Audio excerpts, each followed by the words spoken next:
একটি মেয়ে সফল হওয়ার পেছনে একটা পুরুষের অনেক অবদান থাকে, তার ব্যতিক্রম আমি নই। আজকে আমার উপবিশ্বাস নামের পেছনে ঠিক একটা সময় সে আমার পুরুষ হিসেবে ছিল আমার জীবনে, আজকে কিন্তু আমার সন্তানের বাবা হিসেবে আমাকে সে সাপোর্টটা দিয়েছে।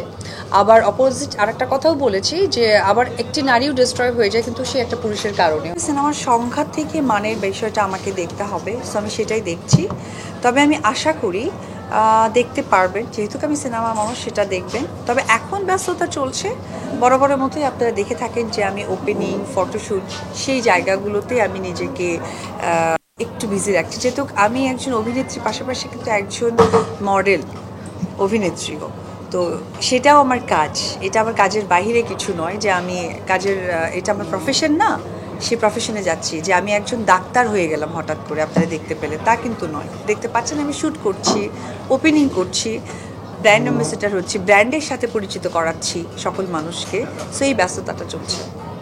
দিদি, আমরা একটা নিউজ কিছুদিন আগে দেখছিলাম যে আপনি একটা ইন্টারভিউ চালু করার একটা প্ল্যানিং করছিলেন। হ্যাঁ, আড্ডা উইথ অপু বিশ্বাস।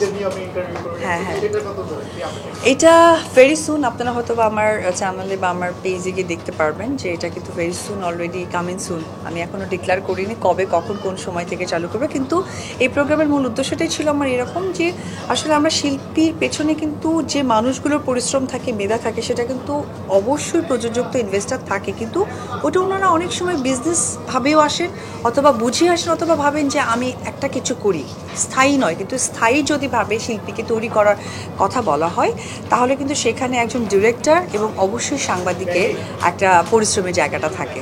তো আমি মনে করি যে এই বিষয়টা কিছুটা দিনের জন্য শিল্পী সাংবাদিকের মাঝেও কিন্তু এক ধরনের বিশৃঙ্খলা আমি দেখেছি। তো আমার কাছে মনে হচ্ছে যে আমাদের না একটা দরকার, আলোচনার কেন্দ্রবিন্দু দরকার। তো এই ছোট্ট চাওয়া থেকেই, অনুপ্রেরণা থেকে আড্ডায়িত পরিবেশ প্রোগ্রামটা করা। Thank you. আচ্ছা, জয় ক্লাস 2-তে পড়ে আর বড় হয়ে যাচ্ছে। সন্তান তো আসলে বড় হয় না মার কাছে, তো আমি আমার ব্যতিক্রম না। আমার কাছে মনে হচ্ছে সে ছোট্ট জয়টাই আছে, কিন্তু আসলে বড় হয়ে যাচ্ছে। সকলেই ওর জন্য দোয়া করবেন।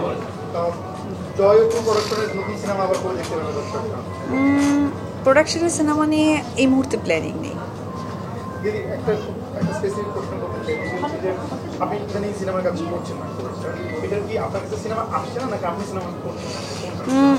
আমি জানতে চাই যে সিনেমা আসলে হচ্ছে কটা, আপনারা একটু বলেন সংখ্যা কটা হচ্ছে, যদি আমাকে একটু ইনফরমেশন দিতে পারতেন।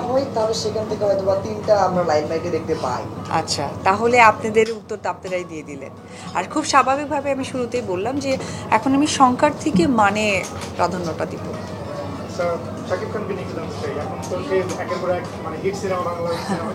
আসলে হ্যাঁ হ্যাঁ, ওনার ওনার ওনার হচ্ছে কি বলে, ওনার ইন্টারভিউ আমি কি করে দিই, এক একটা মানুষের ব্যক্তিগত উত্তর। এখন আমি তো আপনার মনের কথা বলতে পারি না। যারা ফ্রন্ট ফেসের মানুষ, তাদেরকে মানুষ যেহেতু খুব কাছে থেকে চেনার চেষ্টা করে, জানার চেষ্টা করে, যখনই কোনো মানুষকে নিয়ে জানার বা চেনার চেষ্টা করবে, তখনই তার ভালো মন্দটা খুব সহজেই সামনে আসবে।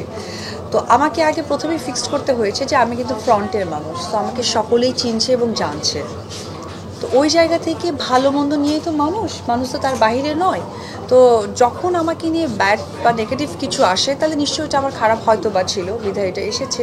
আবার যখন ভালো গুণটাও চলে আসে, তখন মনে হয় যে না, আমি ভালো কিছু করছি, তখন নিজের মধ্যে একটা কনফিডেন্স গ্রো হয় এবং ভালো কাজের প্রতি তখন মনোযোগী হওয়া যায় এবং নেগেটিভগুলো থেকে শেখা যায়। সো আমার কাছে মনে হয় যে যখন এটাকে খুব ইজিলি নিজের মধ্যে নেওয়া যায়, এটাই সম্ভব। যেমন আমার বাড়িতে হয়তো বা আমার ভাই বোনেরা আমাকে খুব কাছে থেকে চেনে, জানে, তখন কিন্তু আমার ভালো খাবারটাও তার আইডিয়া আছে, খারাপ খাবার সামনে আসলে কিন্তু বলে দিতে পারে 1 সেকেন্ডে যে না, এই খাবারটা সে খাবে না। তো দর্শকদের ক্ষেত্রে সেম থিং, আমরা দর্শককে চিনি না, কিন্তু দর্শক আমাদেরকে চেনে, অ্যান্ড তখনই তারা আমাদের ভালো মতোটা প্রেজেন্ট করে। আমি আজকে একটা লাস্ট কোশ্চেন, একটা মায়ের অনুষ্ঠানে এসেছে, আপনার বেবির বাবাকে আমি সবসময় রেসপেক্ট দিতে দেখেছি, প্রতিটা কাজে উৎসাহ দিতে দেখেছি এখন পর্যন্ত। এটা আসলে অনেকে পারে না, এটা আপনি দ্বারা কিভাবে, মানে অনেকের নাম শুনেও কিন্তু রেগে যায়, বাট আপনি ক্রমাগত দিয়ে যাচ্ছেন। এটা না, আমি প্রথমে স্টেজেও একটা কথা বলেছি, হয়তো নোট করেছেন কি না, যে একটি মেয়ে সফল হওয়ার পেছনে একটি পুরুষের অনেক অবদান থাকে, তার ব্যতিক্রম আমি নই। আজকে আমার উপবিশ্বাস নামের পেছনে ঠিক একটা সময় সে আমার পুরুষ হিসেবে ছিল আমার জীবনে, আজকে কিন্তু আমার সন্তানের বাবা হিসেবে আমাকে সেই সাপোর্টটা দিয়েছে। আবার অপোজিট আরেকটা কথাও বলেছি যে আবার একটি নারীও ডিস্ট্রয় হয়ে যায় কিন্তু সে একটা পুরুষের কারণে, হয়তো বা সামাজিকভাবে, পারিবারিকভাবে।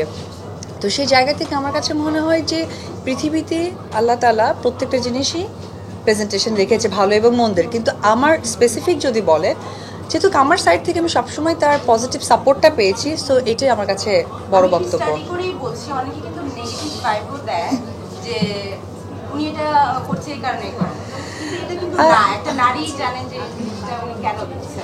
না, আসলে এই বিষয়টা নিয়ে যেহেতু আমি পজিটিভ ওয়েতে দেখি, সুতরাং যারা নেগেটিভ দেখে সেই জ্ঞান বা সেই ধারণাটা আমার বলার কারোর জন্য দুটো লাইন নেই। এটুকুই আমি বলবো যে প্রত্যেকটা মানুষই সফলতার পেছনে কারো না কারো সাপোর্ট থাকে, পারিবারিকভাবে হোক, বাবা মা হোক, স্বামী হোক, প্রেমিক হোক বা ওয়েল উইশার হোক। সো যখন যে সে সাপোর্টটা দিবে বা তার কারণে যদি একদিনও আমি উপকৃত হয়ে থাকি, তাহলে সেটাকে আমি অবশ্যই সাধুবাদের সাথে সব সময় প্রেজেন্ট করে যাব।